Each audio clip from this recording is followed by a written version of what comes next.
সহজ টেকনিকে দশমিক সংখ্যার ভাগ।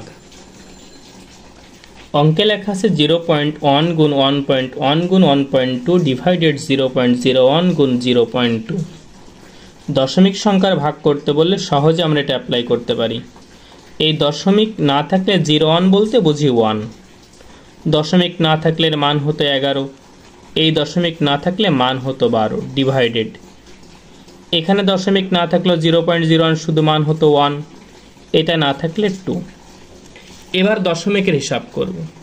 উপরের দশমিকের পরের সংখ্যা আছে এখানে একটি, এখানে একটি, এখানে মোট 3টি, আর নিচে আছে এখানে একটি আর এখানে দুটি, মোট 2 আর 1 3টি। যদি উপর নিচের দশমিকের পরের সংখ্যা সমান হয় তাহলে অতিরিক্ত কোনো কিছু করা যাবে না, এই যেটা বসাইছি এটা গুণ করলে অ্যান্সার পাওয়া যাবে।